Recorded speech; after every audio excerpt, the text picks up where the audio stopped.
Hi. Hi. How is everyone today? Just had a revelation.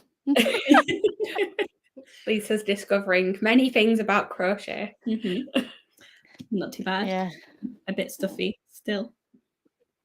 Oh, I not good. very well. Oh. Slightly injured. I've pulled my back somehow. So like bending forward to get to the comments is going to be fun. But like the last time I hurt You my were- shoulder. yeah. Yeah. Weird. You're all doing Right, great. you switch it up this Yeah. this time. But we have all managed to finish the book. We are here to talk about, 2 books technically, because Meg has both. I just have the one. I do. But we're I here. don't have any of the physical ones, which I'm gutted Yeah. about. I couldn't get it in time. Well, the annoying thing is, I'm just gonna say this now. Actually, that you said you were getting it when you got paid last month, so I didn't buy it you for Christmas. Yeah, you could have had it, but you specifically said you were getting it when you got paid last month, so I didn't buy it you. Oh. And moving on from that, we have an hashtag in the comments. Hello. Read Obsidio in December. Nice. That's actually a good place to start. What was everyone's star rating of this book? Should I go first? Yeah, you're there. I increased my rating from a 4 to a 5. Because it made me slightly emotional when I was reading it yesterday. I was starting to feel a little bit teary at certain points, and I was like, well, if it can make me cry on a reread, then maybe it's a 5. I'm now slightly annoyed at myself that I went to bed before you finished it, because I could have just laughed at you in tears. Oh no, there were moments when you were sat here that I was reading it that I was like, Well, I was totally okay. we believe you. Throughout the entirety last night because I was trying to sleep and you were just bombarding me with messages, so I know that you weren't okay. I couldn't put it down. I was reading it at the same time, and you could have been sending me the messages. You were basically at the same point, though, because Meg was reading it a bit quicker, so she caught up with you, and you were very much at the same point. Do you know why she ended up reading it quicker? Is because I got distracted, and then I then suddenly got really tired and fell asleep, and then it had to wind it back some chapters. So, I mean, she reads everything quicker than I do. So yeah, to be fair. But yeah, I was like, well, I'm sending one person messages now, so I keep sending them. But I think I finished it. I don't know, like 1:30 in the morning. Same. I think. Give it 5 stars. I just wasn't okay. I finished it as my last read of last year, which sounds really weird to say. But it was my last read of 2023, and I also gave it 5 stars. But I gave it 5 stars the first time, so I did not change my rating. And it's weird actually, because you've gone up with your rating. Mine, it didn't go down, but it is definitely it more in my head. I'm like, no, this is more of a 4.5 than the other ones have been. This is definitely still my least favorite. It's on the lower end of a 5, but I was like, it is making me feel things. Yeah. I just go on vibes at the moment. I don't use Carpile anymore, so it's not. Great criticisms of this one than I do of the others. Yeah. Oh yeah. I do think, but every time Ezra and Katie came on, I'm like, no, no. I was like, they're here, and the whole even now when they're just saying that I love you is kind of like, no, yeah, I love you, yeah. It's like, stop it. I also gave it 5 stars. As well as the first 2, which is correct.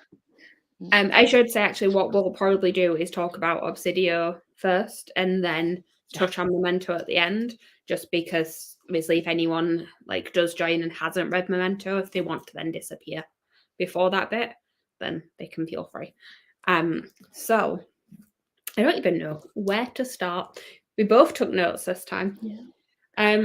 Did anyone have any sort of just general thoughts on it before we go into specifics of He does mention reading a lot in his books, doesn't he? He always has some kind of reference to reading.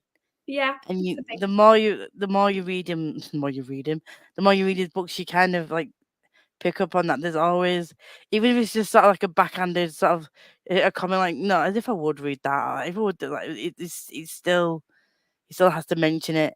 Yeah. At some point. could be seen as a good thing or a bad thing. It could be that, like, maybe just get some new ideas sometimes.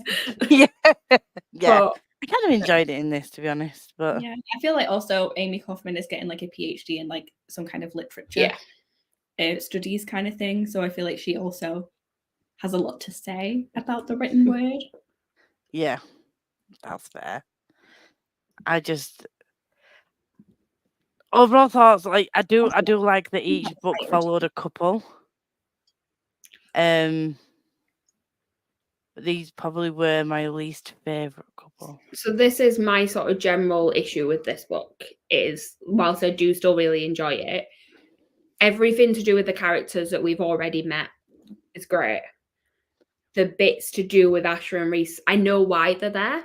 I don't really care about them as a couple. Like, I care about like them as characters and like them helping us get to our endpoint. But I don't care about them like to their relationship. It felt like they were side characters in the plot of the main characters I was already following. It didn't feel like it was their book when it was kind of supposed to be. Yeah, my second that I wrote is it's a disservice to Asher and Reese to have the switch back to the other characters be at page 40. It's too early. Like, only having 40 pages of introducing the new setup is not enough to be invested in them, especially when the majority of that setup is from the ATEC perspective, and they literally say we're at war, we invaded, we bombed. There's a reason that things are not good here. And I'm like, okay, you want me to root for this man? Whereas in Gemini, you had Nick and Hannah throughout the majority of it. It's only 60% of the book. Yeah, I was going to say it's like 2/3, 3/4 of the way through that you then get to like Ezra and Katie are back. Yeah. So that's by that point you've got to be connected to them. You're enjoying them, and then it's just fun that these people that you know are back in it, and that's how it's all connected.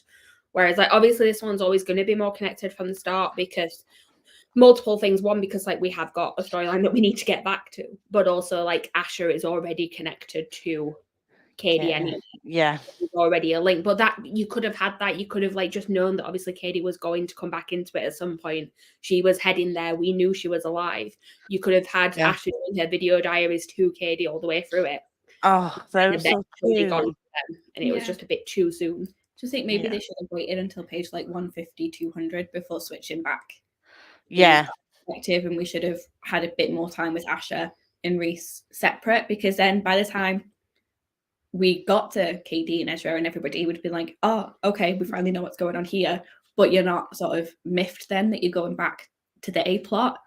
Because I was reading it, I was like, okay, but can I go back to the Mao now? Can we find out? Yeah. Can I go back to Katie and Ezra and Hannah and Nick and all that?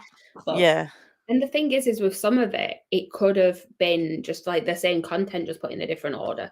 Because like there's a section of Asher and Reese before they get in touch with everyone else again that you just keep jumping back and forth between. And if you just put that all in one go at the beginning instead to give you that time to connect to them, and then sort of break it just before they're going to like connect with them, and then have a like, okay, so actually here's what you need to know about what was happening at the same time, rather than trying to intersperse it. Like, I understand having the juxtaposed, like, this is how much Hermione we need, and when we're going to have it so that we can leave, and this is how much time it's going to take them now to get to Carenza. We need to have those two popping up quite regularly to understand. It sort of builds tension and the pressure of the situation. But again, you could have just built that from like the 40% mark rather than 40 pages in. It just wasn't enough, I think, to be like, which is why it's my least favorite, and I think technically the weakest book, because you just don't have the space to get as invested. No, I was like, when I found out that Asher was alive, I was sort of like excited, but I was excited for the fact that Katie's got another member of family that's alive, rather than, oh, we've got a new character, and you know, like, I mean, it was the fact that it's Katie's cousin. Yeah, I did have a question about this, was because like last time you heard the word Grant and it was Katie's dad, and it still took you a minute to figure out. I remember. I know that Asher obviously does the video log to Katie, but she's already been in it for a few pages before that. Did you click straight away, or was it only when she started? As soon as I heard the name Grant, yeah. Oh, okay, there we go. She's getting back. I did think of it this time, because at first I was like, that's not Katie we're talking about. And then I was like, oh no, we're not.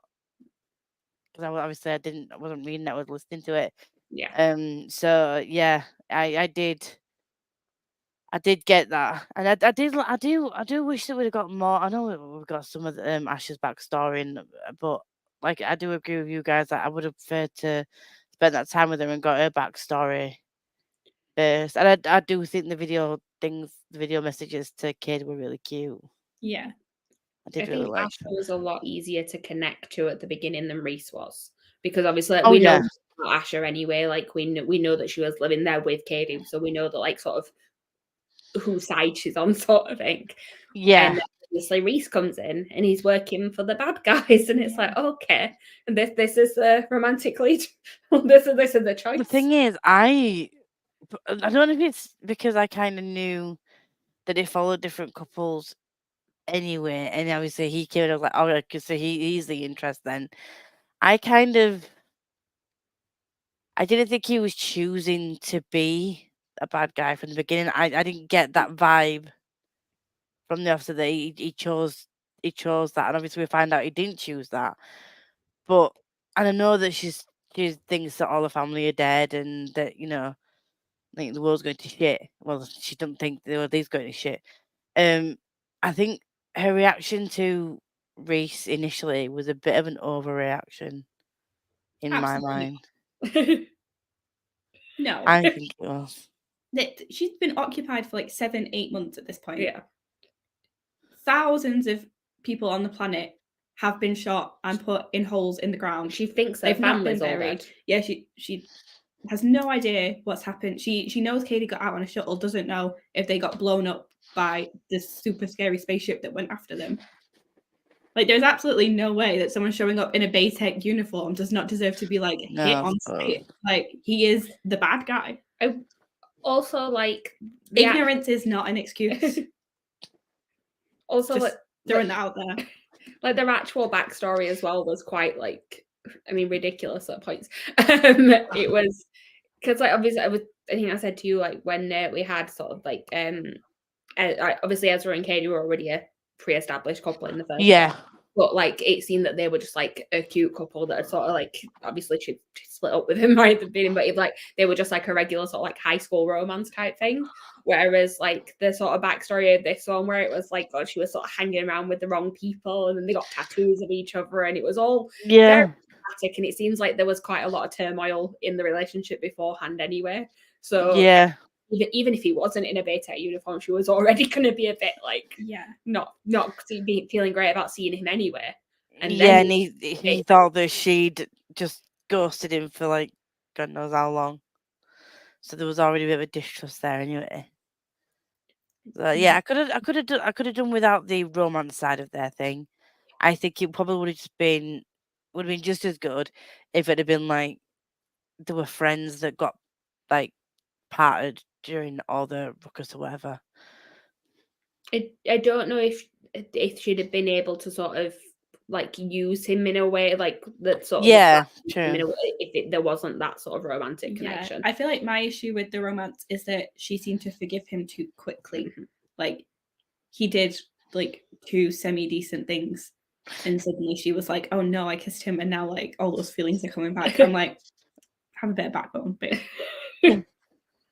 Yeah, she did go from like did do a full 180 quite quickly, didn't she? Yeah. And she was Which saying I think would have been fine if we'd spent more time with them. Yeah. Yeah. Yeah. I feel like it did feel a little bit rushed. It was just like we need to have a love story. We need to have this arc in there, but we're not spending much time with them. So in everything we see, there must be something happening. Yeah, and there's too quick. Which I think this is the romance that needed the most development because it's the one where they're on opposite sides of a conflict. They really need to be able to have that time. Yeah, so they're not like working together from the get-go, like struggle out of adversity. They're not like both on the same team fighting the bad guy. He is on the wrong team. Well, yeah, because like obviously Ezra and Katie are already established before, and like even when they split up, like that like it wasn't because they didn't love each other anymore. Like there was more to it, and he's helping her. Yeah, with trying to get access to information and things. He's not opposing her in any way. No. And then Nick and Hannah, like, obviously, like, there's a little bit more sort of resistance in getting together at first. But there's one, again, it's sort of clear that they've always sort of been flirting with each other throughout it. Yeah. Like, and also, again, especially on Nick's side. Each other all the way through. There's no hesitation at the beginning of Gemini when they're like, shit's gone down, we have to work together. They're just like, yeah, okay. Ella's the one with the most sort of resistance. Yeah. Oh, I love Ella. Yeah. Like, just, yeah, she's probably one of my favourite characters. She's just sassy. I love it. I think one of my, I don't know what one of my first notes was. One of my first notes was, there are people alive on Corinda. Yeah. And then I was really proud of myself because I actually wrote, Asher Gran, Asher, she's alive. I was like, I got it this time. And I'm like, oh, she thinks Kate is dead. And then the next one was Asher and Reese will be a thing. I think it was pretty obvious from the first time they were introduced to both of them that they were going to be a thing. I mean, I feel like when you get a POV from someone, you're like, well, this is the love interest in it, and you got Reese pretty much straight away. Yeah. Yeah, because even in Cherry, he's like his nickname, Cherry. Because even in like Gemini tried to throw you off a little bit because obviously Hannah already had a boyfriend. But like it was very obvious that like, oh no, the guy we're getting the most POV from though, that's Nick. So like, yeah, it's quite easy to. One of the characters that were introduced partway through this, and we'll get to that bit in a bit. Duke. Ending was inevitable. I knew something was coming with him, and I didn't like it. So I know he's on the bad guy team, but yeah, I was gonna say this is like moving forward a little bit, but like you sort of did not mind that they were part of the invading army. That they were. Oh, I did. I don't know his personality. I just really like his personality. Fair. And no, they didn't really have a choice. My very first note is, how am I supposed to feel when I'm reading Baytech chapters and they're all fully aware that what they're doing is wrong? I'm like, you set it up from the beginning where they say, yeah, we invaded, we blew them up, like this is a war zone. I'm like, okay, so you know this, and yet you're still doing what you're told. I don't like any of you. Yeah. I was like, I don't care how cute you are, I don't care how much you're playing cards, I don't care like whatever philosophical discussions you're having about like morality and like your conscience. Fuck y'all. I really like every time we went back to like Reese and the people at Baytech, like I just did not care because I was just like, I don't like how am I supposed to? No. Like my thing is like, yeah, we start off with caught in an explosion, but he's working for the bad guy. Like, how am I supposed to feel sorry for him? There is a whole report about how you're committing war crimes, and it gets brushed under the rug because they got direct orders. Oh, that bit with the girl. Like, I was not okay with that. I didn't like any of his other teammates, but I don't know if it's because Duke just reminds me of those characters. It's just, I don't know. Maybe it's the voice. I really liked the voice. Yeah, of Duke. So not necessarily him as a bit, just like his personality. Had it been like a bad guy, not a bad guy. Had it been, I don't know. If it had been played differently, I probably wouldn't have felt the same. But it reminds me of like the kinds of characters I really like in shows. So yeah, well, that's the point, isn't it? That all kinds of people exist in both sides of a conflict. But there's quite a lot of conversations about sort of how people end up on each side and how like it's not necessarily as like you can't just sort of go good and evil. Like there's reasons for like people joining whatever side and like going along with it, but also at the same time that might be a reason for joining something. Yeah. But then to sort of carry on with it, it's like, well, by like I get obviously Reese in particular does like throughout it start to realize that like actually no, like they're doing some bad things here, but it takes them a while. What would the alternative option be though? Is just get killed yourself. Like that's basically what it was. If you didn't follow orders, it'd be like, right, you're off then, aren't you? I think if enough people decided, unionize. So, like, yeah, if your conviction, if you would rather kill innocent people by the thousands than risk standing up to your superior officer, then like I would hope, like, I'm probably a bigger coward than I would hope I am, but like I would hope that I would be like, actually, I don't want to be part of a genocide. Yeah. Oh no. No, I get that. Yeah. But that whole I didn't actually think, even though I know that they've all done really bad things and they keep saying it's a war zone and stuff, I didn't actually think they were gonna shoot the girl. You'd seen the pit of thousands of bodies already at this point, right? Yeah. But I didn't obviously I didn't think it was gonna be that callous. I was hoping that they were gonna be like, oh no, we'll let this one go because we've already done a lot. Like,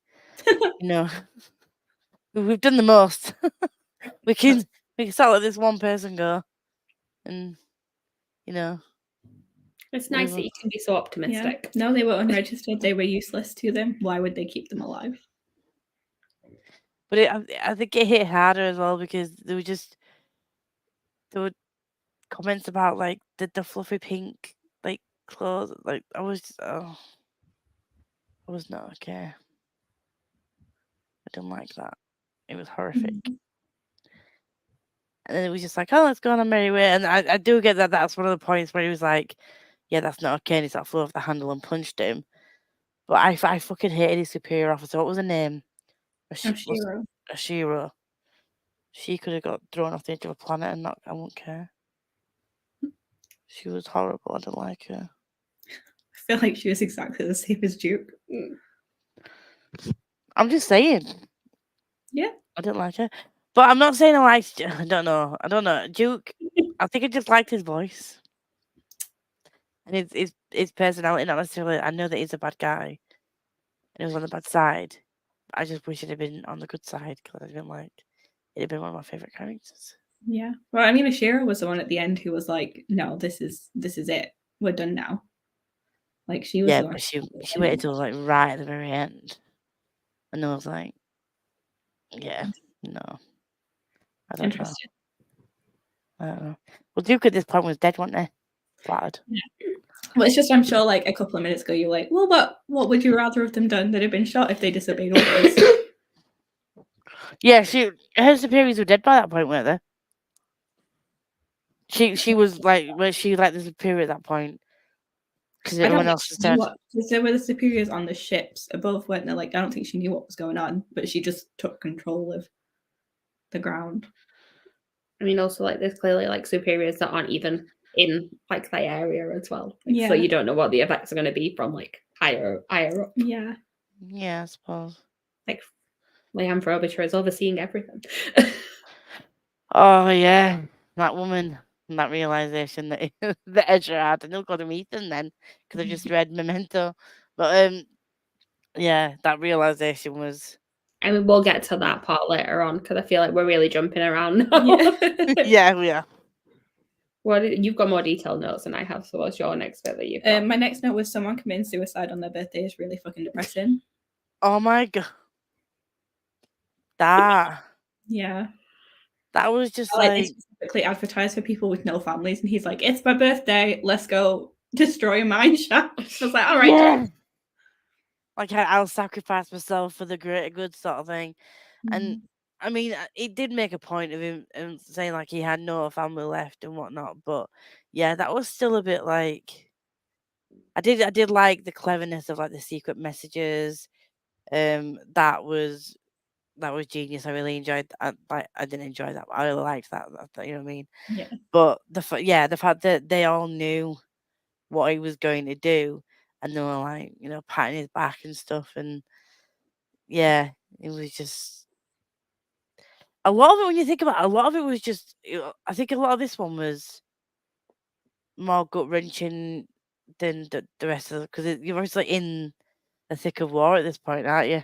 Yeah, you're in like an occupied territory. Yeah. Yeah, so a lot of different scenes in this were kind of like, shit, that was difficult to read.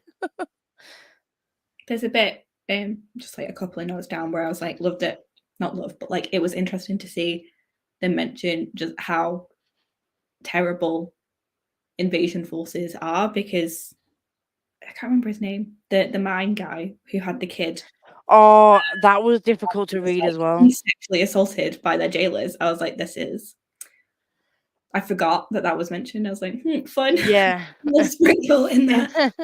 Like, love that for me, reading that about like, and just the I think that for me was another one where I was just sort of sat there listening, thinking, what the fuck?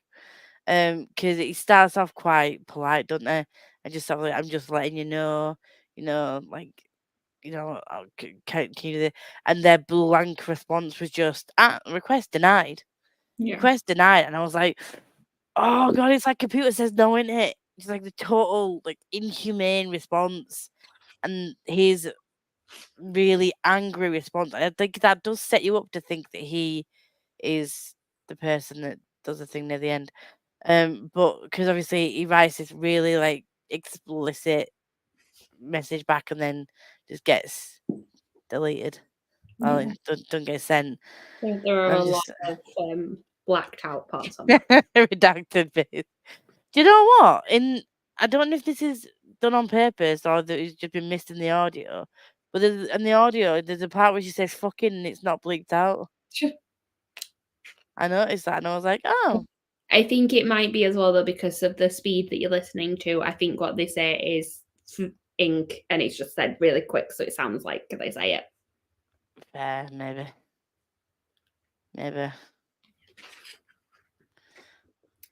And then my next note was about early signs of Aiden going a bit crazy. Yeah, again. I've got one that was like Aiden is struggling. Well, no, it was it wasn't that. It was around page 138 when the two prisoners are found dead.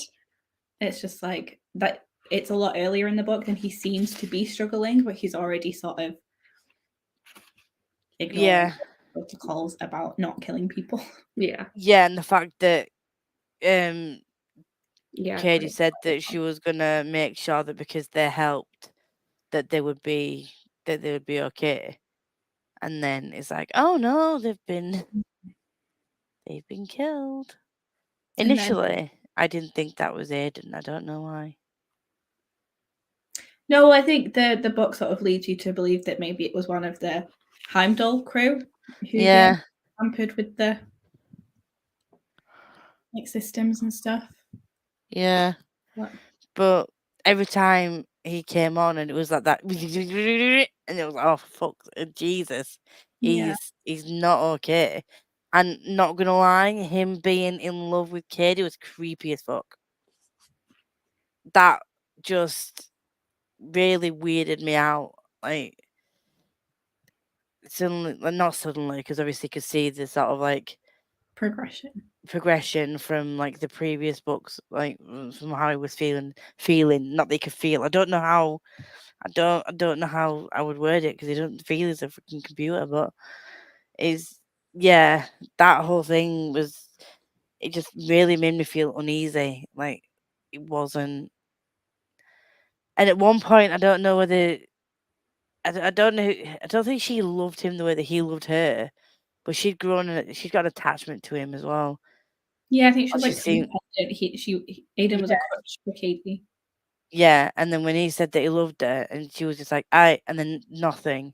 Oh, she didn't say I. It was like sort of like a bit of a blank spot. I was like, please don't say it back. That would just be weird.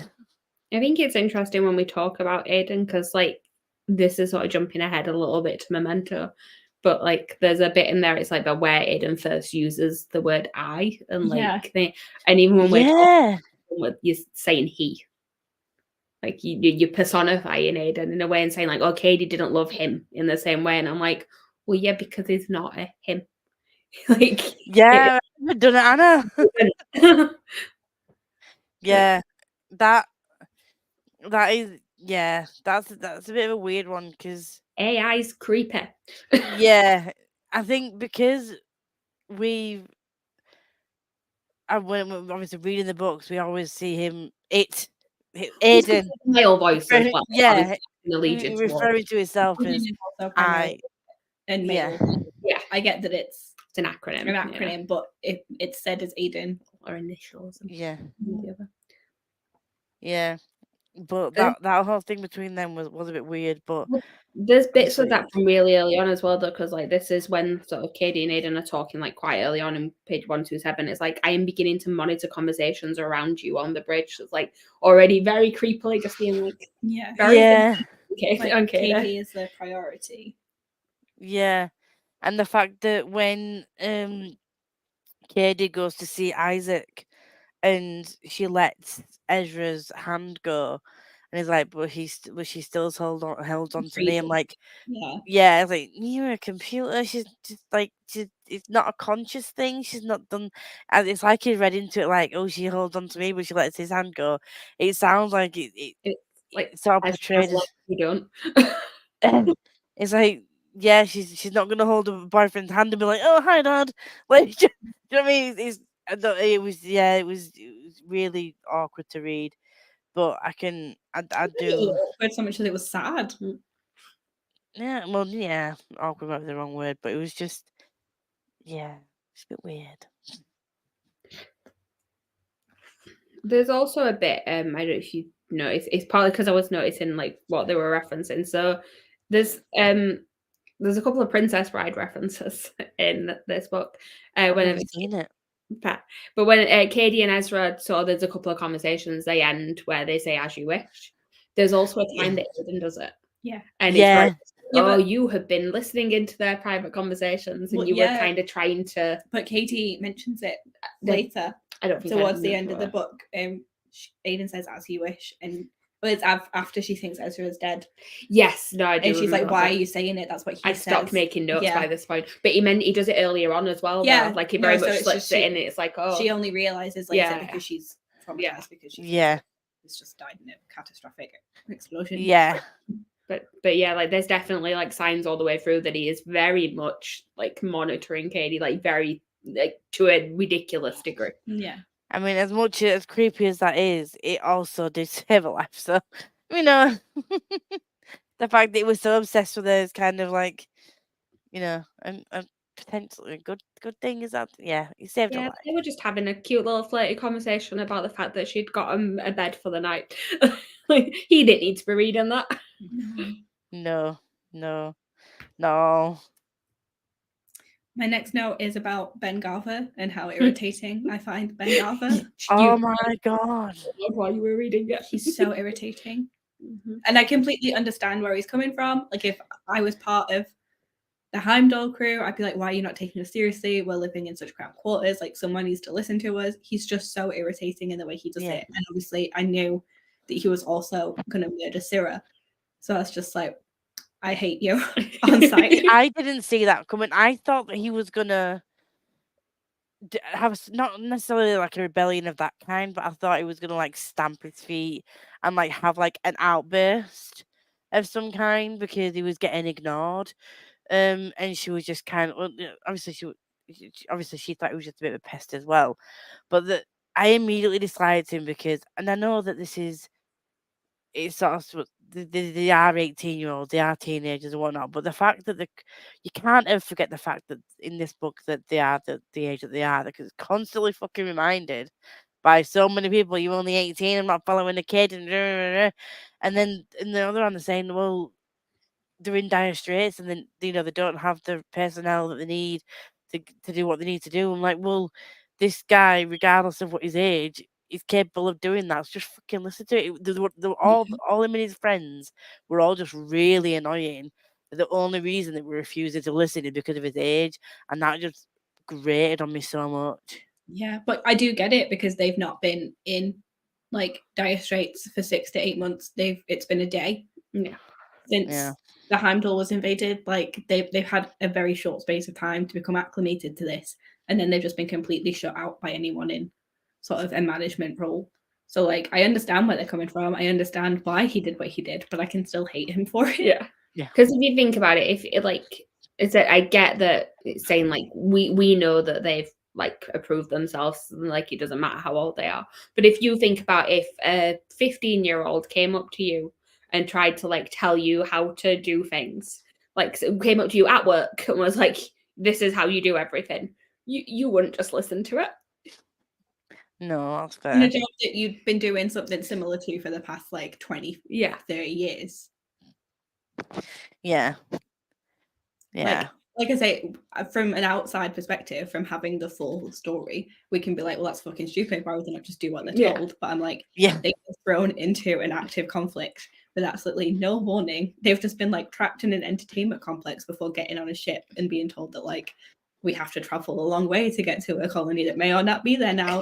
That's also illegal, and no one told you about it. No one told you that you were in this danger while you were living on the station because of this illegal mining operation that was operating. Well, because this is the other like thing about sort of like the concept of the entire series is that obviously, yeah, like Baytek's bad, like they should not have gone and invaded them, but at the same time, like Carenza was an illegal thing. Yeah, like there was a reason. What they did was wrong, but there was a reason for them to like and also for them to sort of like, it was almost like a competition type thing, wasn't it? So like there's a reason for them to sort of be angry that they existed at all in the first place, but obviously that was not the way to go about it. Yeah, well, because you've tech like ground crew are using them being criminals as their excuse, aren't they? Like they're like, oh well, this operation was illegal. I'm like, okay. So it's fine that they can get killed because it was maybe what you should have done is reported them to the right authorities and then said, oh look, maybe they shouldn't be doing this, and then gone from there. Totally great and like kind of overkill, literally. I do get that it's supposed to be sort of like, and I think again with jumping to Memento, it does sort of it was illegal, but I think because they're on the side of people that we care about, and technically in this situation they are on the side of good, and they've had a lot of bad done to them. You're sort of on their side a bit more. Yeah, absolutely. But, like Ben Garver does not know them. No, like he's just been told that all of this has started because there is an illegal mining operation that he had no knowledge of, despite the fact he worked for the company.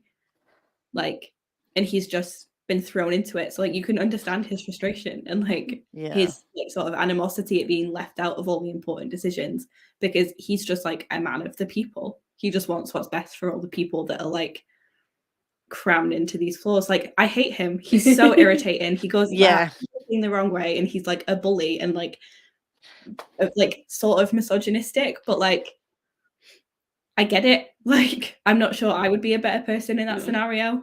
No. And I do sort of think there's a side of it as well where he has sort of made this promise that he's looking after his best friend's wife and kid, and you can see the effect that it's having on them and how weak they are, and he's obviously, it's not just him he's looking out for, and I can kind of get that. And going back to, and everyone seems to be piling their problems on him, so like I said, I can see that would be a law. I don't think that people are piling. I think he's taking their problems. Allowed himself to like carry the burden so that other people don't have to, which is a very like decent thing to do. He's just a dick about it. One of my favorite things about this book in particular is how nuanced all of the characters are. Like you can hate them and you can still think that maybe they thought they were doing the right thing. Like I don't think, like I said, although obviously like there's sort of the ultimate thing of like, yes, what Baytek has done is wrong. Like that's the one thing sort of I think we can all agree on reading this. Yes. But like there's within like each individual character and like whatever side they're on, there's so much nuance to each decision that's made throughout it, and just like how everyone got there. And it's just it is interesting to read it all and how it all relates, even if a lot of the people are awful. But like a lot of this was a lot heavier on, I mean, I know that for obvious reasons it was a lot heavier on like the war and the death side, so I think that made everything a bit more intense as well. So when things happen to the characters that I care about, I was like, well, maybe this time might not be that, this time might be the time, do you know what I mean? Because you know, the amount of times that there were big scenes of like death and like again, this is jumping a bit forward a little bit, but like when you said like every time something happens to a character you cared about, how many times do they want to make us think that Ezra's getting killed off? I know. I'm like, I believed that he wasn't actually going to have died, but like with it being the last book in the series, you never know. No. Like Nick actually died in book 2. Yeah, like, I get that it wasn't on Yeah. it, but like I was like, Hey, how Nick. do you mean Nick? Like, what do you mean the cyclone is gone? Which actually like read like a completely different point, but like this is a note that I had down with it being like the different Nick is a bit where it's like on page 143 where Nick and Hannah are talking and they realize they haven't actually kissed yet. Yeah. So long to kiss. Yeah. Hannah's going through it in this book as well. Like she sort of stops and then suddenly all the grief from what happened in the second book hits her. Like you can very much tell that throughout it. Like she's not doing great. No, she's not at all. And Nick's not a talky person, is he? So he's kind of like not sure how to act. And then it's like he even admits that he totally sort of didn't stop and think about the fact that his own cousin lost her dad as well. He's just been caught up with everything else. It's just like, oh shit, yeah, her dad died and she hasn't dealt with that. Well, I feel like like obviously they all sort of get thrown into doing different jobs, and we find out what one of Nick's main things to do was, something that Lisa was guessing at all the way through the book. But he very much like I think was just throwing himself into doing all the surveillance footage and being like he obviously the gunning for the gunning, yeah. They had that, and then he had after like he had like a lot of. If you think of how many surveillance things we've had throughout this, like that's quite a lot of work that he's like been doing, and then working with Ezra, and it's just like okay, like just kind of throws himself into it. But I think maybe so that he doesn't have to stop and think about things as well. Yeah, I do love that Ezra sort of manipulated him into doing it. Be like, but do you want to be a better person for Hannah though? Okay? Yeah. He was like, fuck you. Yes. Yeah. I do love that, like, obviously, like it's seeing how like Ezra and Katie were in the first book. With like, I know Ezra's always been like sort of doing like quite a lot like grand gestures and things like that throughout, but seeing them like not being in the best place, and now it's almost like it's like, no, we're fine. I'm going to be smug about it. You must take no advice from me. Like, do you want to win your girl? Like, show her that you're not just a thug. Like, be my gunner. But as soon as I can't remember the one who died, said don't hire him. Like, he's not gonna be. I'm like, he's gonna be the gunner. Like, they're gonna find a way to finagle it so that he is a gunner somehow. And it had to happen, didn't it? They got into a fist fight as soon as he got frigging hired as a gunner. Which wasn't, although he did take the first swing, it wasn't their fault. Just the older people were being a bit dickish with him. But yeah, the fact that like they got into a fight and that Hannah went to see him, but also didn't go to see him. She was like trying to say that, like, you know, I heard you got into a fight, but I didn't come and see you. I heard like well, you did though, didn't you? No, my next note is it just says, "Oh no, Aiden is about to be more murdery." Oh yeah. Oh no. The note immediately after is, "Don't understand why Aiden wouldn't make sure Gartha wasn't on the floors yet." I was like, just have him there. He wouldn't be a problem anymore. Mine just said, "Oh, Aiden's killing people again." That at that point, like, I had to stop taking notes at that point. You sent me a voice note about the song creeping you out. Oh no, I can never listen to that song again. I think it's a really interesting way of doing it in the audiobook, because like this one is like less graphics based than especially the last one. Because obviously like, the last one had a lot of Hannah's drawings in it, and this one has some, but not that many. But there is a bit, where is it? Bear with me 1 second and I will find it. The way that that's done in the book, obviously because they don't have the song, is just a picture of a baby made up of all the dead people. And then the way that they do it in there is the really like sad, creepy song in the background. Baby just being innocent. I just thought it was a really interesting way to take that page and still sort of have that effect where it's like it hits you. Yeah. Because like that is quite a dramatic thing. And I just thought that was probably the part of the audiobook where I'm like, oh, I like how you've done this. That was like, there's always like a part that I'm like, that's most impressive out of each audiobook. And I think that was it's clever how they've done it. And as I listen to the audiobook, like the background noises and stuff, it definitely enhances the experience and you get the vibes, and it's great in that respect. But I will never ever listen to that song in the same, and like I can't. But I'm sure that this isn't the only time it's been used as a creepy song. No, in a creepy situation, and but it's just it's kind of like it gives me the vibes of like whenever I hear the song Jeepers Creepers, you know that's gonna be. I know it's a different type of song, but I'm every time I think of it, I'm gonna think of those deaths now, and that's not. Yeah, you sent Chloe the message about it, and she said it out loud, and I was like, I wasn't up to that point quite yet, and I was like, I have no recollection of what the song was. I knew what it was, but my brain had just blanked on it, and then Meg got to it like 10-20 minutes later and was like, oh yeah. I was like, I did think it was that, but I wasn't sure. The way that it was sort of like it did strike me as strange at first when they started just randomly. Obviously, they were talking about all these people, and they talk about this Hypatia and the parents and getting them to go to the toilet, and I was like, "What? What is going on?" And then gradually, I was like, "Oh, he's not. He's not." And then he was like you didn't want you to die, and obviously he'd been all glitchy and shit. And I was like, "Oh, he's not." And then like the scale of it that's an issue for me. It was like 2,000-3,000 people. I'm like, that's so many people. That's just like that's a genocide. That's like I think I killed those to save the 1,000 that were left, and if I hadn't done that, you all would have been dead. And I'm like, that's still not okay. That's not the point. Again, as well, this sort of just adds like another layer to Aiden in general, because like in previous books, like kills people off but did not care at all about like who it was and thing, and then in this one makes a point to save the small child. Yeah, he couldn't see another Hypatia die. Yeah, it's like it's adding like there are like bits of humanity that are starting to like come through. It's like a lack of logic in the decision making. Yeah. And you just think like and it almost makes it more horrendous because it's like Aiden has thought about who it is that's getting killed.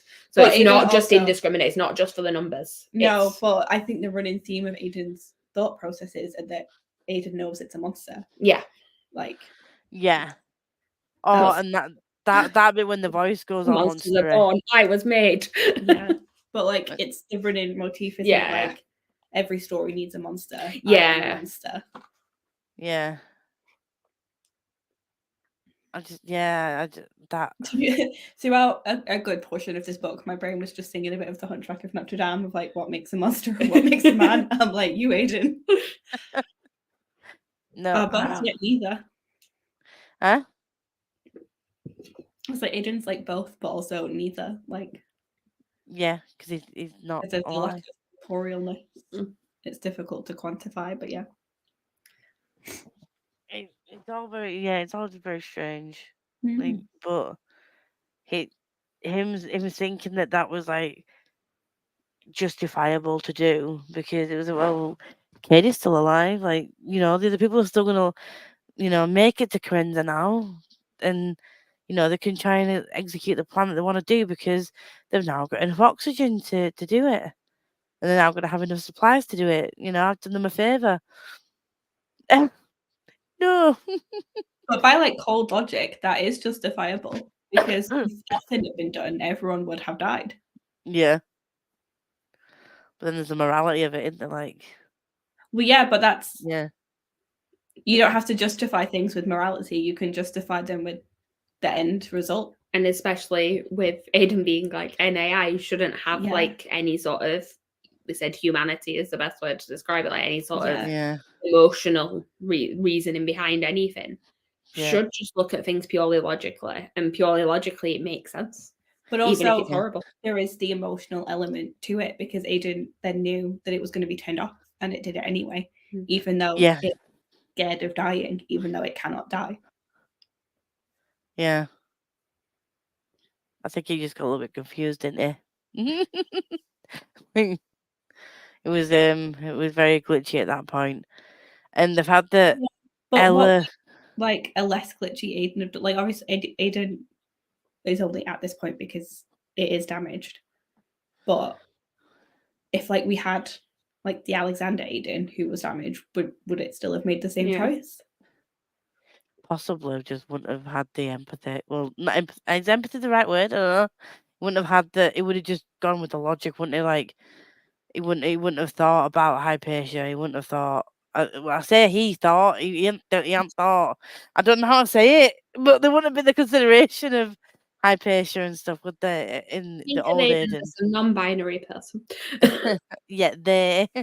But it's like when the Copernicus situation, obviously that was portrayed in a more logical way. They didn't really see what the issue was. Like, they're gone now. There's not a problem, you know. But near the end, I think we would have just got more of that.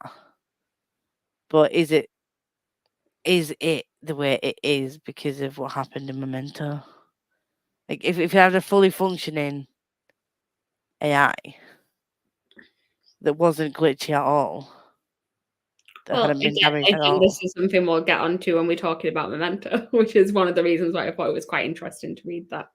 Because it's part of the whole thing of that. But I don't think it's necessarily just that Aiden's glitching though as well. Like, Aiden is very clearly changed by interactions. Like, because the thing is with an AI, like this is in sort of real life as well, is that AIs only work through taking in data and learning from the data. Like, there's a reason why like artists and things say like get mad about their art being used in like databases for AIs to learn off of, because what they do then is basically take them in and regurgitate it in some way. And Aiden is very much like, obviously most of the, especially this version of Aiden, has most of its time has been interacting with Katie. So like, it's not necessarily just about Aiden glitching, it's also about like what Aiden has taken in from being in this situation, from interacting, like I said. It's not even just interacting with KD, it's interacting with KD in a time of high stress. Yeah. Being surrounded by like war, basically. Yeah.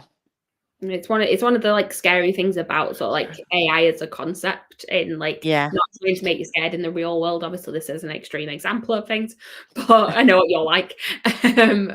But like the whole like genre of sci-fi where there are AI and it's always like it gains sentience. It is always sort of like AI is designed to be, like I said, purely logical, very like just information based, and it's that sort of switch where it's like where it has, they said, just maybe gained a bit too much information and starts to then think for itself, and that's kind of what's happened. That's a version of what's happening here. Yeah, I do tend to think like sort of, obviously AI is very much a driver in this story and the whole danger of what can happen if AI goes wrong. But I think the scariest to me part of this series is just like hyper-capitalism and having these like consortiums who have control over entire planets and entire like spatial systems. Not good for anybody. Well, it's like, and is where we're headed if we continue on the route we're on. Like, the AI wouldn't exist if like hyper-capitalism had not. It's a thing. There's a reason why like dystopian fiction people like count it as like its own genre, but it's sci-fi essentially, and because a lot of sci-fi is just based on our sort of own world, and it's like, oh, but what could go wrong? And if this is sort of between like a sci-fi and it has a dystopian element to it, because it is very much like we're kind of heading in this way, and it's not great. It's just like very accelerated in the future, so it's more sci-fi with spaceships. Yeah, no, it is scary about if you think about it too much. you could go do a deep dive into it, couldn't you? Really, and get a bit lost in all the information about it. But yeah, it does. I think that's why this kind of sci-fi I do enjoy, but it also scares me.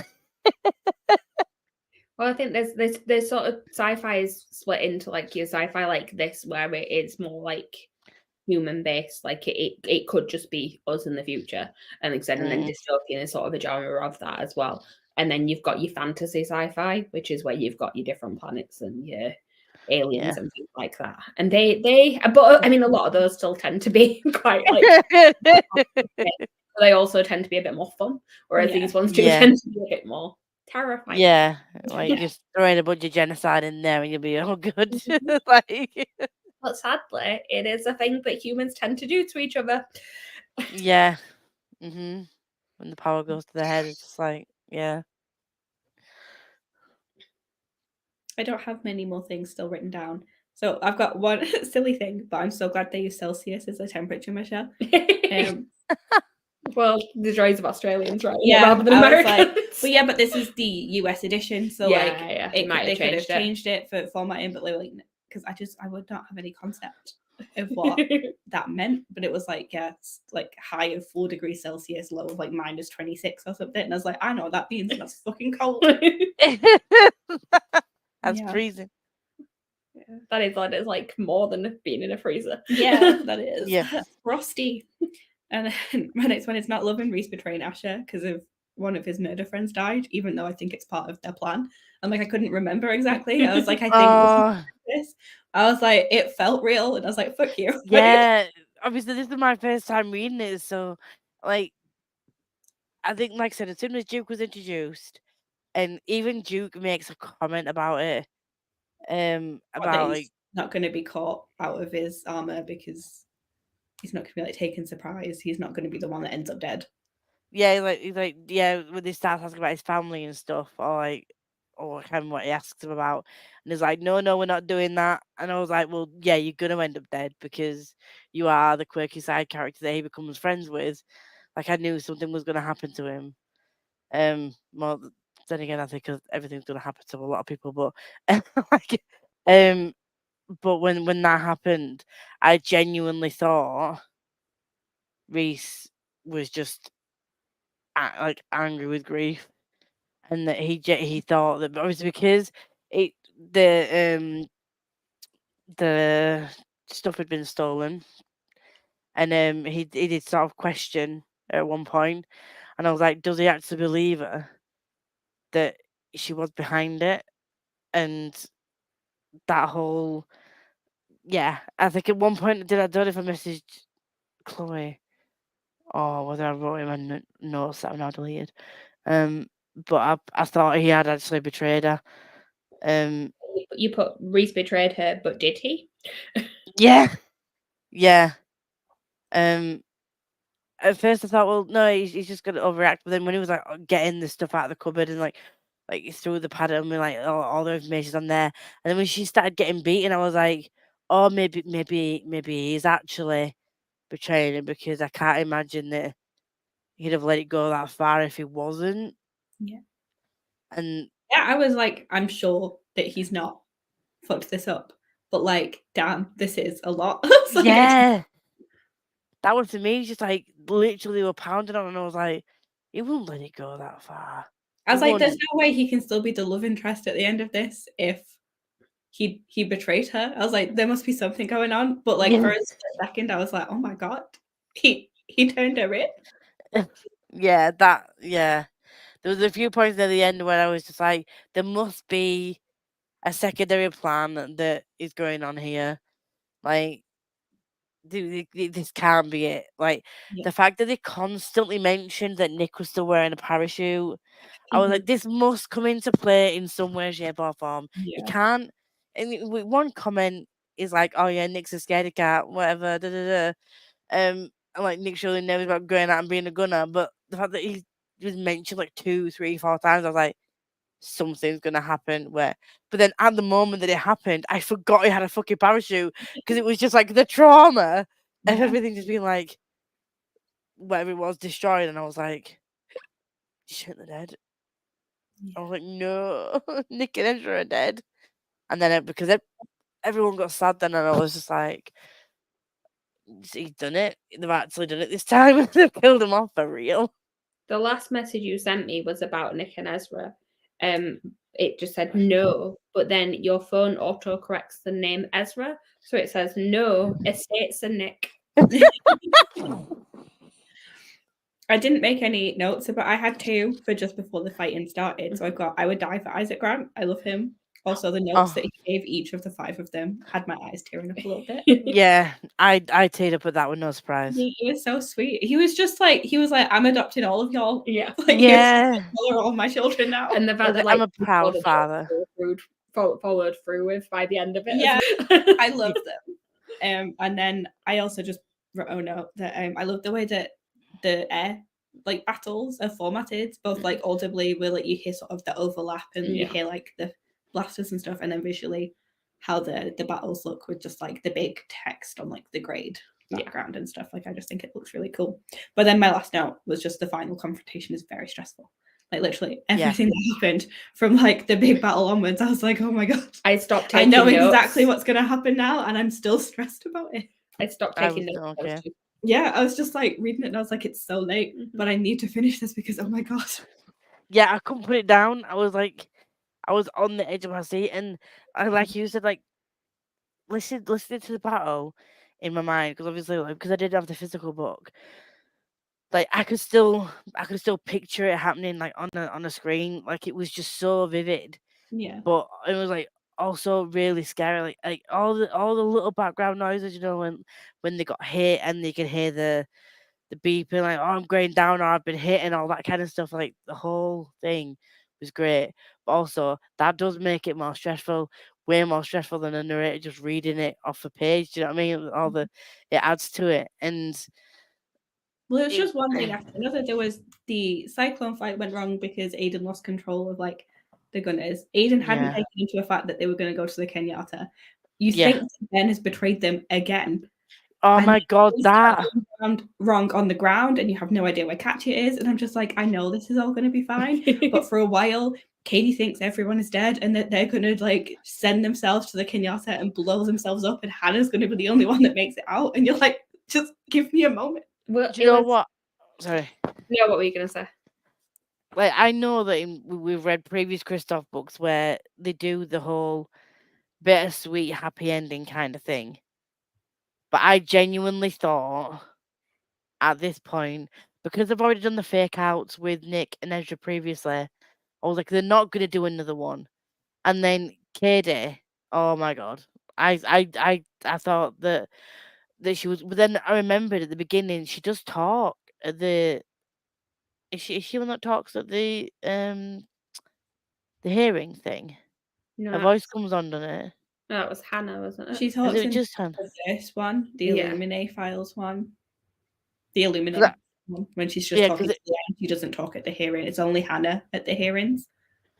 Right, because in my head I thought, had they not already like got some of the information together by this point? So like I don't know when they actually sent those files over. Yeah, well, I don't think there's any way that they'd have been able to communicate because there was no like systems, and like the same way that like Nick is still the one that's transcribing some of the fight stuff towards the end. Like, so it's sort of obvious that he's fine, but at the same time it's not, because everything is just all happening at once. You forget the logical side of your brain.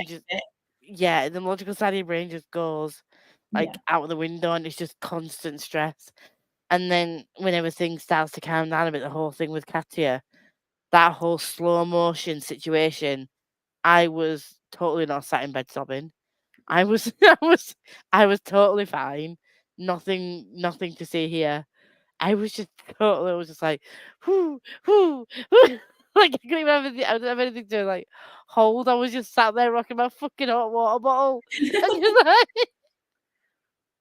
I don't think I took a proper relaxing breath until everything started unraveling in court and they revealed themselves. And like the whole sort of Ocean's 11 type of like, hey, we're here was revealed, and I was just kind of like, I can breathe now. just like another bit with like how everything comes together is obviously like, so by this point, like Aiden done some questionable things again in this, let's say, but it's still using Aiden in a way with like the virus part that kind of then like is a fairly important part of actually taking everything down. So like it's still like it's just interesting that like there's the like I said, just after is like just killed thousands of people. It's like, oh no, we're still gonna need you though. Well, I thought it was interesting how Ella was the one that brought him back online, because then Katie's not saddled with any more guilt if Aiden then goes off again and he starts killing people because Ella brought him back. But like they never would have got the bridge back without Aiden. They never would have formulated the plan without Aiden. They never would have survived.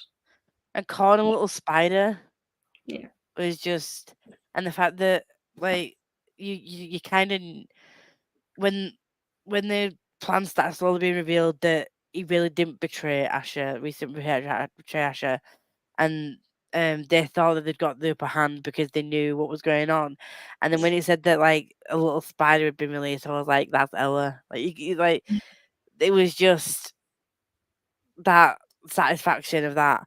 But even then, because things happened after that, like you said, that didn't realize that it was needed over the Kenyatta. But then the fact that he decided, or it's decided, made logical whatever, to go over to Kenyatta and just and do that himself without being like directed to, because he knew that Katie would sacrifice herself.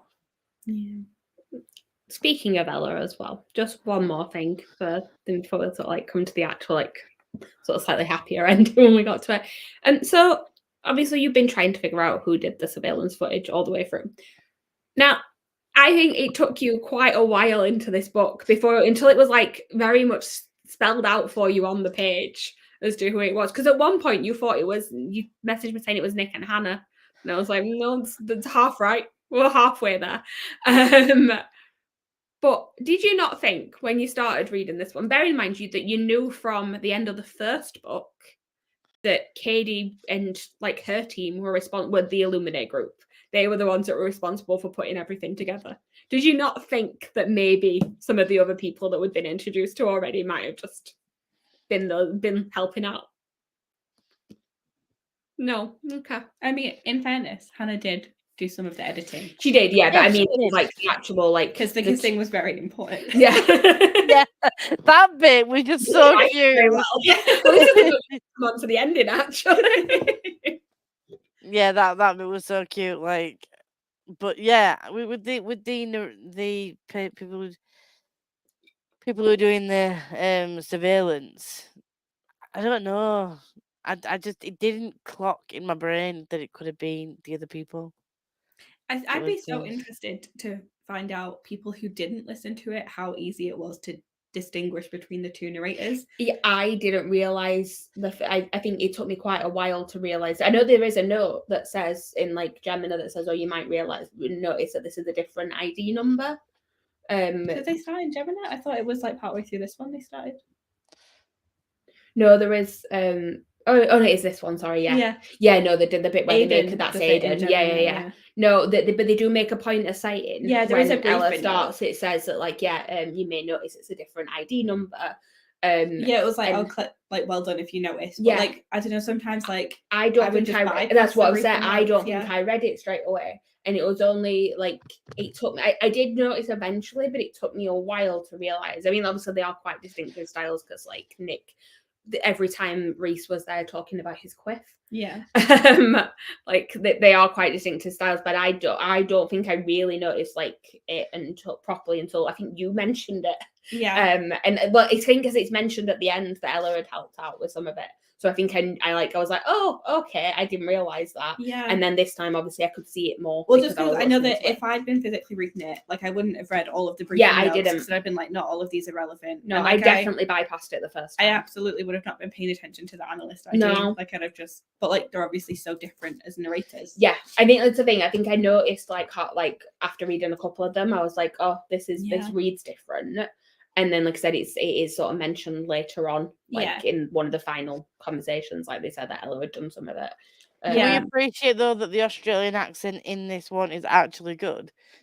Like I was just like, have you listened to the audios for the Aurora books? Yeah, the Australian accent in that, not great. I mean, I don't remember it being that bad. It depends who's doing it. Like Kat's wasn't too bad, but then when other people were trying to do Kat's accent, but I feel I've read because Kat's not in it that much. So. No. I realized you had listened to them because Steve West does it. Yeah. Mm-hmm. Yeah. So I did really like the accents in this, and like when they said full cast, it was a full fucking cast, wasn't it? I found it a bit strange that Ella was Australian, to be honest. I was like, because Nick didn't sound it. So like, why did they have different? Nick has like their accents were still quite different from each other, and I was just like, I feel like they would have had more of a similar accent. I don't know because she's grown up.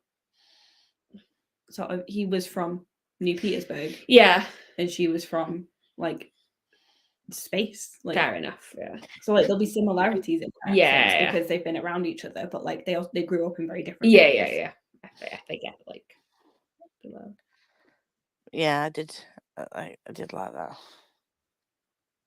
The ending was really good though.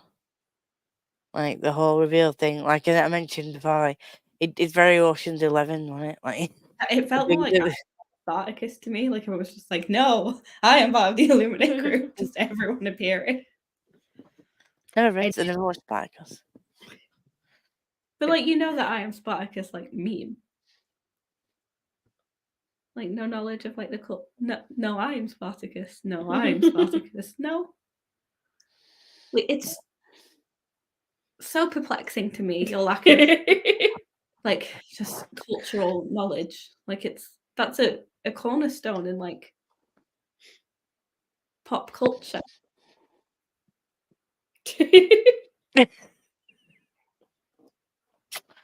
Apologies. It is a fun moment though when Ezra realizes that his mother. That was hilarious. He's like, say that name again, and then it's like when he goes to tell Katie, he's like, oh, I'm scared. And then the fact that like, as he's sort of saying like, oh, do you know this? Do you know this? And then it's like, no. He's like, do you remember the name? And she's like, Leanne, right? And it's like, no. Wait, he's like, what would you say if I told you that her last name was Frobisher? Like, you're gonna be kidding me. Like the whole, like, oh, that reveal was. It shouldn't have been. I know that obviously it came across as quite a comedic reveal, but the whole situation wasn't funny.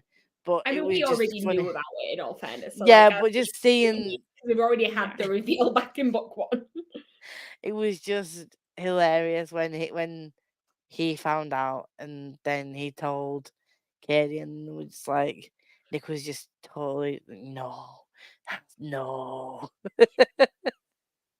She's a fucking evil woman. But like at the end, she did get what was coming to her, but. And then they just go out for like food and use their money to buy it as well. Like, you know what? Guess what's coming to her, and let's also take all the money. Yeah. Let's go get space pierogies, which is I'm pretty sure what they were eating, even though it had a very different name. It did give like getting shawarma. It did, yeah. It did what? It gave the Avengers go get shawarma vibes. At the end of the Avengers. Wow. Oh, you haven't read the physical books? You've not seen the cute artwork of them all just being alive at the end? Oh, yeah, that's cute. Oh. Is it before? Is it the very final? But I was going to say, is Aiden after? No, Aiden is before. Oh. No. And then actually, I suppose we should probably mention that Aiden's still around. Yeah. He can't die, can he? No. Can't die. That's the whole thing. I know I love her. I know I miss her. I know very little else, save perhaps this, that every story needs its monsters and that everybody deserves a second chance. And that I am Aiden. I'm like, do we want to give you a second chance, my dude? It's like a little bit worrying, isn't it? Because it's like, okay, like he's keeping his distance, but still watching. Like I feel like there could be another story in the future, and I don't like it. Leave her alone. But also, This is not his second chance. This is maybe his third, fourth chance at this point. You've had many chances to redeem yourself. You've not. You've just got more murderer. I mean, I know that last chance, he didn't really murder anybody. Yeah. But yeah, he murdered the bad guys. Yeah, the people that he was, working for wanted him to murder those people. Yeah. That was he didn't murder anyone against orders. Yeah, of his own volition, and it sacrificed itself. Yeah, but it's done that. Redemption. No, but it's done that before. Like it's sort of like come to the rescue and like save them, and then got all murdery again, and then come to the rescue and save them, and then and it's just gonna be a cycle in it where like comes to save the day and then just gets all murdery and shit. Well, maybe. Yeah, but it's no longer in a time of war. So like, gonna get stalkerish instead, then just watch her with Ezra. I'm not saying I'm rooting for Aiden. I'm not saying that Aiden deserves redemption. I'm just saying if Aiden were an actual character that was a human, would you then not consider them worthy of redemption? No. And maybe I think you're lying, Lisa. Maybe now they're not at war, but Aiden is still very much watching Katie. Maybe what it does is just throughout Katie's life, it's just like, like something's happened. They're in like a really long waiting list for something, just bumps her up a little bit. Yeah. More like on the computer systems. So just helps a little bit extra. Just makes its way into a bank account. It's on a property, like, oh, let's just get you push that sale. Yeah, it just makes like public transportation journeys smoother by like optimizing routes, everything in Katie's life is just very, very easy, and we're not quite sure why, but maybe. Yeah, let's say that. In that case, then yes, it can be redeemed. And now circle back to very briefly talk about Memento, because like obviously there's not that much in it. No. But it is interesting because obviously we see Aiden as a undamaged AI with like very like the very purely logical version of Aiden at the beginning. Very childlike though. And this is a thing that we're saying about how like AI learns from interacting with people and taking in information and like, and whereas when you were saying about if Aiden wasn't damaged, would the same thing have happened? Aiden got introduced to the trolley problem in this. Yeah. And then seemed to start to form opinions on it, which is something that an AI should not be doing, really. No. But this is very much where it was cemented, the idea of like the needs of the many outweigh the needs of the few. Yeah. It was also when Aiden started thinking of itself as an I rather than as Aiden, which happens pretty much exactly halfway through, which is interesting. But yeah, literally halfway through is when it starts talking about feeling things and then becoming an I. It does seem to suggest that even if Aiden had not been damaged, we still would have been led to a similar point where Aiden would have been making decisions, because like it's still based on logic, but it just starts to like it. I think earlier on it's sort of like, oh well, this is a logical thing, but also I wouldn't actually do it because I wouldn't take action because I'm not able to to do those sorts of things. Yeah, it's not able to conceptualize itself as above the crew. Yeah, so it can know what the best thing to do is logically, but it wouldn't intervene at any point. Yeah. Whereas, like when we got the like I say, I don't even think it's just from it being damaged. It's from those conversations it was having with Liv. Yeah. Very much started to. I also think it's interesting that it's not necessarily 100% made clear if Aiden did kill the 3 people. I think it sort of implied that maybe he didn't, but her suspecting that has led him to the idea that, oh no, but I could do that though. Yeah, that was really creepy. Because he emailed a dead person, so like no one was going to see this. It had absolutely no bearing on it, and yet he did not confirm that he had killed them. He was just like, Liv suspected I did this and was trying to get me to act in a way that was contrary to my programming, which I didn't do, but she's given me the idea that I could. And now the communicus is a problem. So everything is Liv's fault. Blame Liv for everything. Yeah, she did introduce the trolley problem to him in a way of like She was trying to teach him things. And he does know that Aiden wasn't aware of the trolley problem. Like, he had access to like, thousands of, like, he'd read her like thesis or whatever. Like, he knew conceptually, but there was a conversation of like actually thinking through it. Yeah, he'd never like been asked.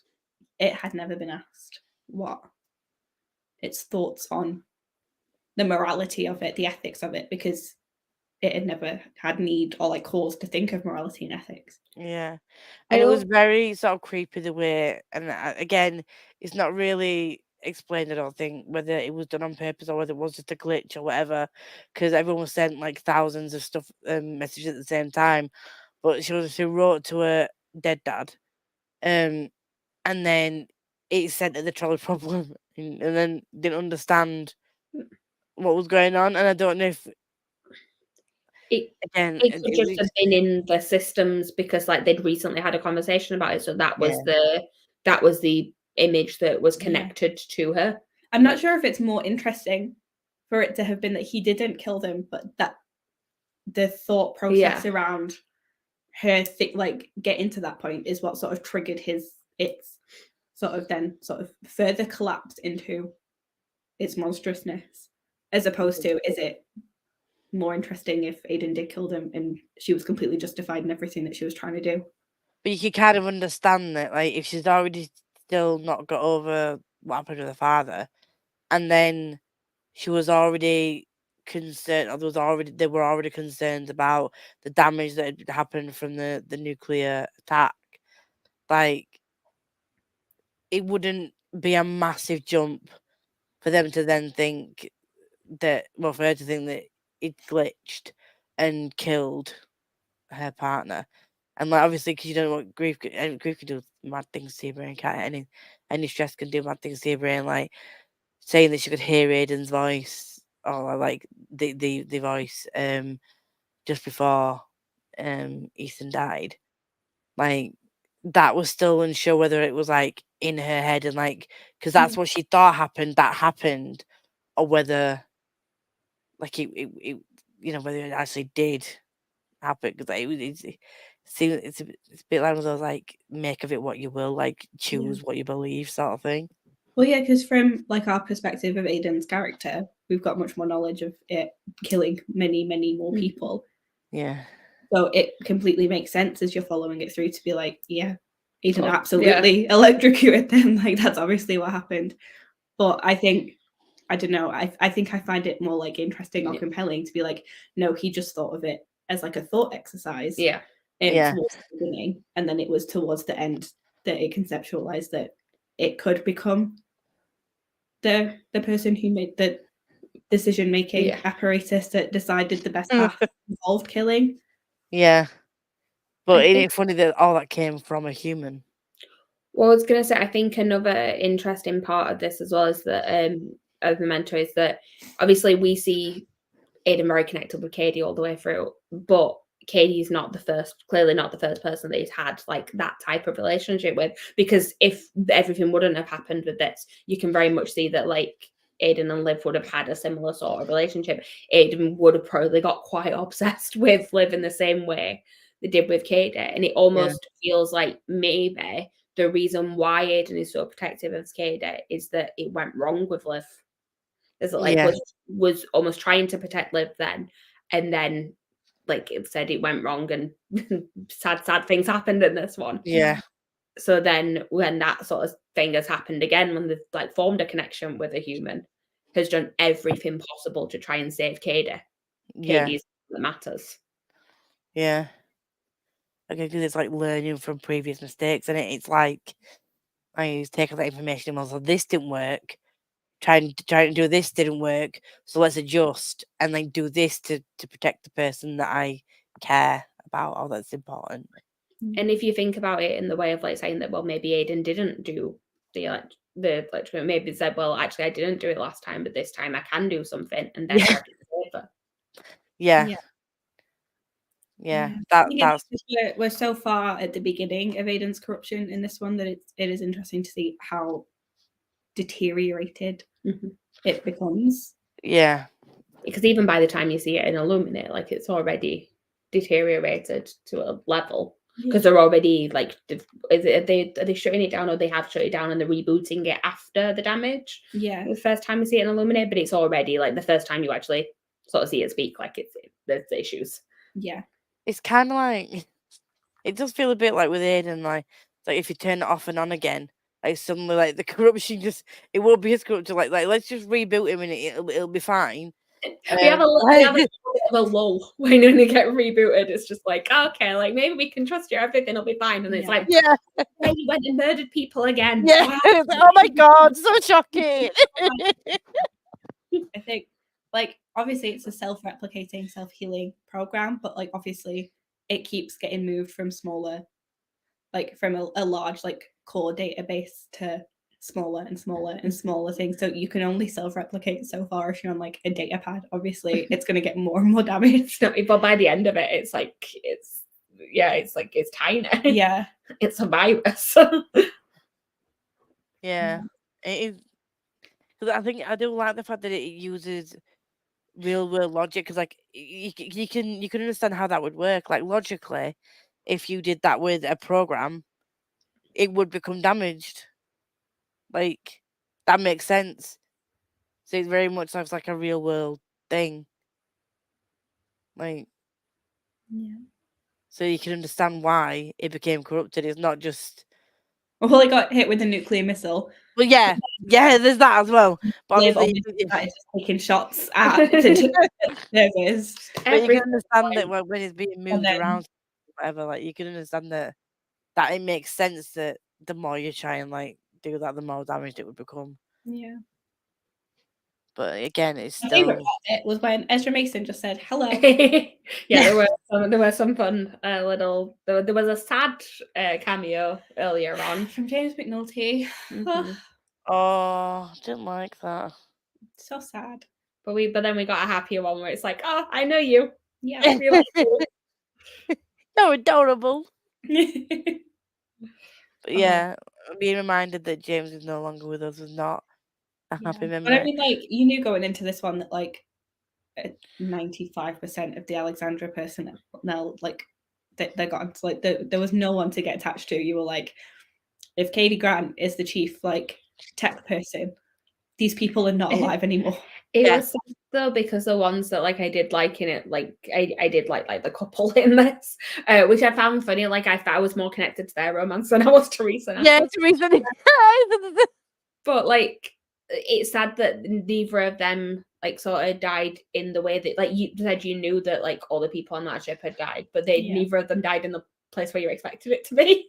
It was like neither of them were just sort of like went down with the ship at the end. Like no, they had sad deaths before. Great.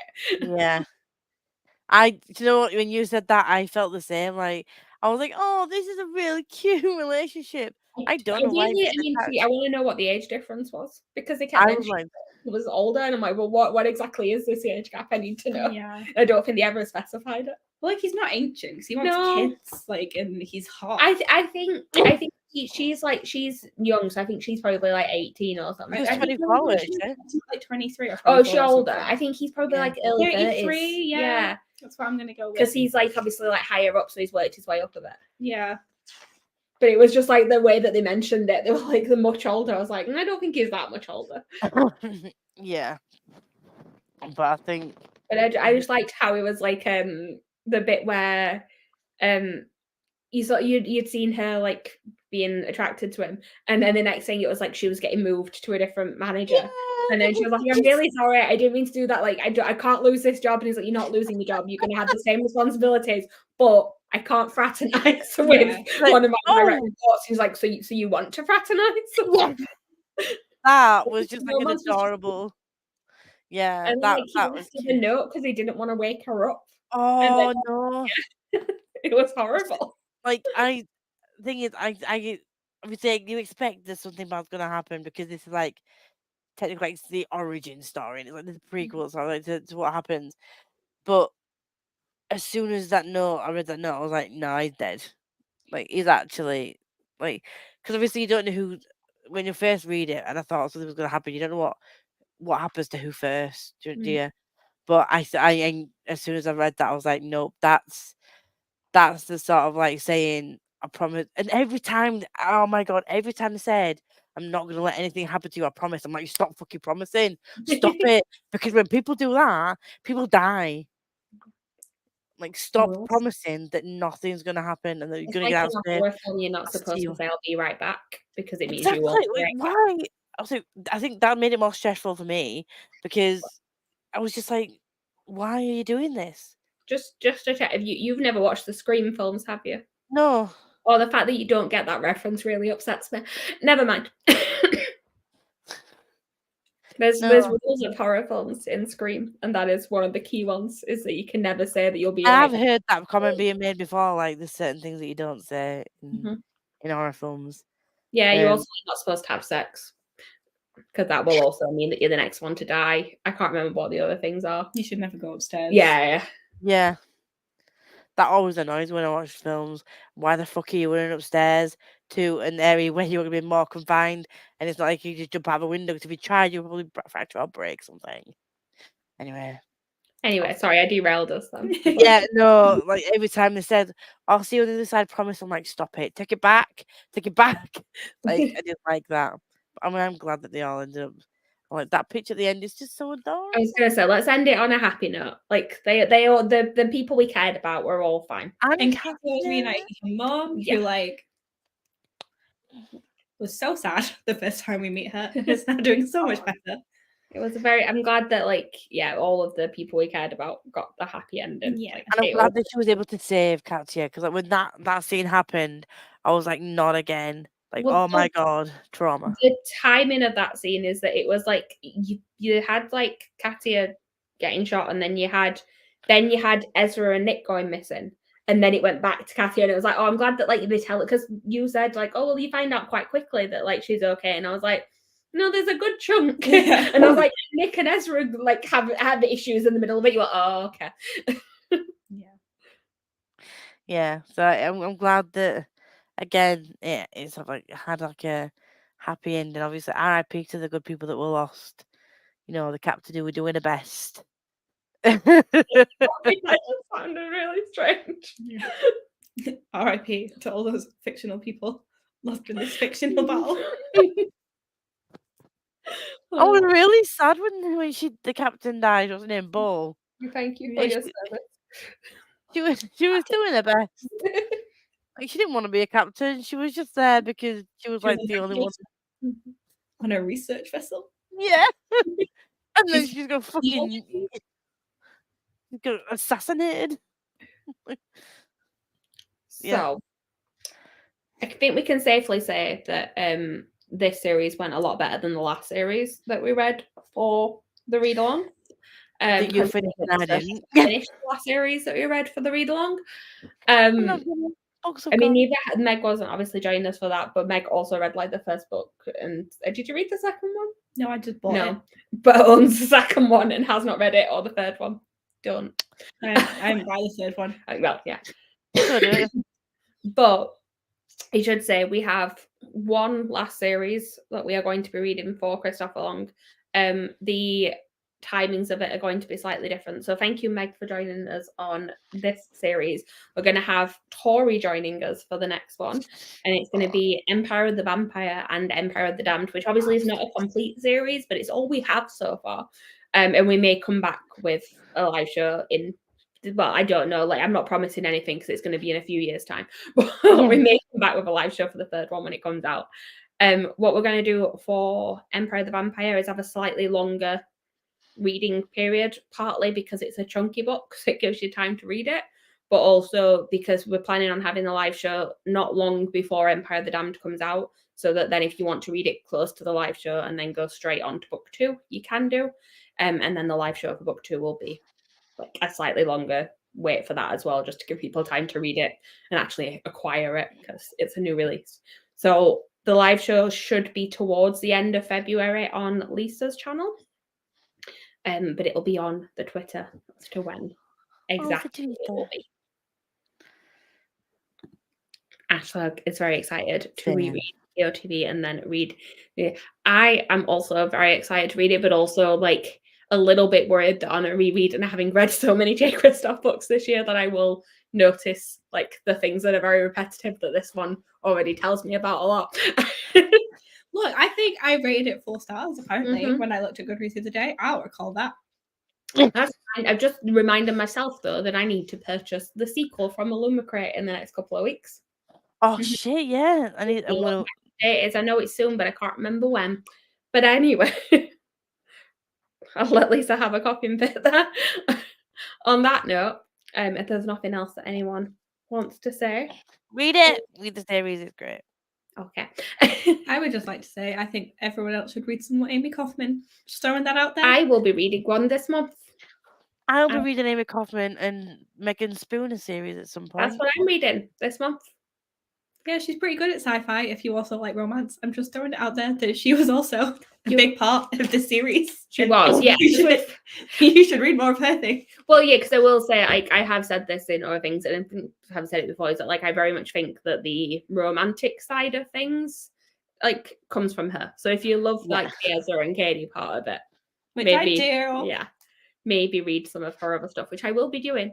And I will also be reading Isle of the Gods because I do want to read that as well. Your brother's just read that one, right? Did he enjoy it? He did. He's real mad that the second book is not already out. So does that mean like I need to wait until it is out? I am. He was like, no, don't. Meg bought it him for Christmas, having not read it herself. Because I trust Amy Kaufman. Yeah. And yeah, she has not read it, but is waiting to read it herself a little bit now. Yeah. Right, so if that is everything, then I will just say thanks everyone for joining us. Thank you, Meg. And we will see you sometime in February for Empire of the Vampire. Meg won't. Bye. Bye.